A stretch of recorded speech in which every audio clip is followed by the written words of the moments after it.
తిరుపతి జిల్లా ఏర్పేడు మండలం గుడిమల్లం గ్రామంలోని శ్రీ పరశురామేశ్వర స్వామి ఆలయానికి వెళ్లే భక్తులకు వాహన చోదకులకు ఇకపై ప్రయాణం సుఖమయం కానుంది. శ్రీకాళహస్తి శాసనసభ్యులు బొజ్జల వెంకట సుధీర్ రెడ్డి ప్రత్యేక చొరవతో జీపాలెం నుండి స్వర్ణముఖి వరకు నూతన బైపాస్ రోడ్డు పనులు శరవేగంగా జరుగుతున్నాయి.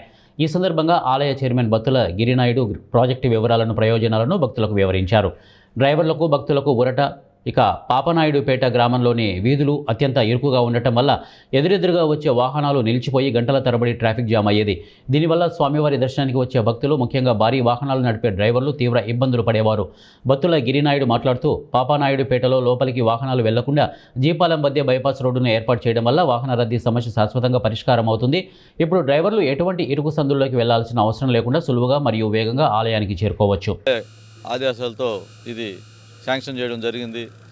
దీన్ని ఎంతో వైభవంగా మన మండలంలోనే దీన్ని ఎమ్మెల్యే గారు ఎంతో గుడి టెంపుల్ రోడ్ కాబట్టి దీన్ని ఎంతో అభివృద్ధి చేయాలనే ఉద్దేశంతో డబుల్ రోడ్ వేయించడం కూడా జరుగుతూ ఉంది. ముందు సింగిల్ రోడ్డే ఉంటే ఇది సింగిల్ రోడ్ ఉంటే ట్రాఫిక్ మరీ ఇబ్బంది అవుతుందని మళ్ళీ డబుల్ రోడ్ శాంక్షన్ చేయడం ఉంది.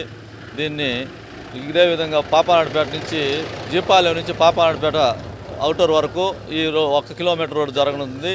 అదేవిధంగా గుడిమల్లంలో కూడా ఎంతో ఇబ్బందిగా ఉన్నటువంటి విలేజ్లో కూడా రథం తిరగాలన్నా కూడా గుడికి చాలా ఇబ్బంది అని ఆలోచించి దాన్ని కూడా 5 మీటర్లు ఉన్న రోడ్ని 9 మీటర్లు చేశాము.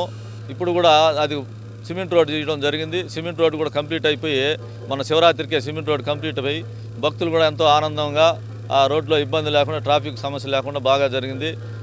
మన శివరాత్రి కూడా ఈ బైపాస్ను కూడా మేము ఉపయోగించిన దానివల్ల పాపనాయుడుపేటలో కూడా ట్రాఫిక్ లేకుండా ఎవరు ఏ భక్తులకి ఇబ్బంది లేకుండా చాలా బాగా జరిగింది. ఇక్కడ పిఐయు ఇంజనీర్లు కూడా దీని నుండి పర్యవేక్షిస్తూ తొందరలోనే తార్ రోడ్డు కొంచెం శివరాత్రికి వేయాలనుకున్నాం. కొన్ని టెక్నికల్ ప్రాబ్లమ్స్ వల్ల లేట్ అయింది. ఇది తొందరలోనే ఒక వారం 10 రోజుల్లోనే కూడా సిమెంట్ తార్ రోడ్డు వేయడం జరుగుతుంది కాబట్టి తెలియజేస్తూ భక్తులు కూడా మేము ముఖ్యంగా తెలియజేస్తున్నాం.